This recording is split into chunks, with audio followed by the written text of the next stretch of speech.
दक्षिण कोरिया ने बदला उम्र की गणना का तरीका। रातों रात घट गई लोगों की उम्र। 1 या 2 साल जवान हुए लोग। पुरानी पद्धति से उम्र गिनने वाला आखिरी देश था दक्षिण कोरिया। जानिए क्या होता है कोरियन एज सिस्टम। उम्र एक ऐसी चीज है जो एक बार गुजर गई तो गुजर गई, फिर लौट कर नहीं आती। लेकिन दुनिया में एक देश ऐसा भी है जहां लोगों की उम्र 1 से 2 साल तक घट गई है, और ऐसा दक्षिण कोरिया में हुआ है। दरअसल दक्षिण कोरिया में उम्र की काउंटिंग करने वाला ट्रेडिशनल सिस्टम खत्म हो गया है। अब वहां भी वही सिस्टम अपनाया जाएगा जो दुनिया भर में अपनाया जाता है। इससे दक्षिण कोरिया के लोग 1 से 2 साल जवान हो गए हैं।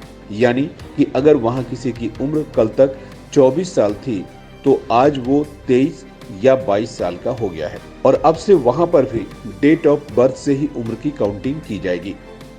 जबकि इससे पहले ऐसा होता था कि 24 घंटे में ही बच्चों की उम्र 2 साल तक बढ़ जाती थी। अब आप सोच रहे होंगे कि ऐसा क्यों? तो आपको बता दें कि दक्षिण कोरिया में उम्र की काउंटिंग बाकी देशों से काफी अलग तरीके से होती आई है। यहाँ उम्र की काउंटिंग के लिए कोरियन एज सिस्टम को फॉलो किया जाता था। इस सिस्टम के तहत जन्म के समय बच्चे की उम्र 1 साल मानी जाती थी, जबकि साल बदलते ही उसकी उम्र 1 साल और बढ़ जाती थी। इसे ऐसे समझिए कि अगर किसी बच्चे का जन्म 31 दिसंबर को हुआ है तो उस समय उसकी उम्र कोरियन एज सिस्टम के हिसाब से 1 साल होगी, और अगले ही दिन यानी 1 जनवरी को वो बच्चा 2 साल का हो जाएगा। यानी वहां 24 घंटे में ही बच्चे की उम्र 2 साल हो जाएगी। ऐसा इसलिए क्योंकि वहां के ट्रेडिशनल सिस्टम के तहत बर्थ डेट की बजाय साल के पहले दिन यानी 1 जनवरी से उम्र गिनी जाती है। इस देश में उम्र काउंट करने के 3 तरीके हैं। पहला, कानूनी और प्रशासनिक कामों के लिए दक्षिण कोरिया में इंटरनेशनल सिस्टम से ही उम्र की काउंटिंग होती है। दूसरा, बच्चे का जन्म होते समय उसकी उम्र 0 मानी जाती है, लेकिन साल बदलते ही यानी जनवरी आते ही उसकी उम्र 1 साल की हो जाती है। तीसरा, ये सिस्टम दक्षिण कोरिया में सब पर लागू होता है। पैदा होते ही बच्चे की उम्र 1 साल मानी जाती है, और जब जनवरी आता है तो उसकी उम्र में 1 साल और जुड़ जाता है। यानी दिसंबर में जन्मा बच्चा जनवरी में 2 साल का हो जाता है। उदाहरण के तौर पर अगर किसी व्यक्ति का जन्म 28 जून 2003 को हुआ है तो इंटरनेशनल सिस्टम के हिसाब से उसकी उम्र 19 साल होगी, लेकिन दूसरे तरीके के हिसाब से 20 साल और तीसरे तरीके के तहत 21 साल होगी।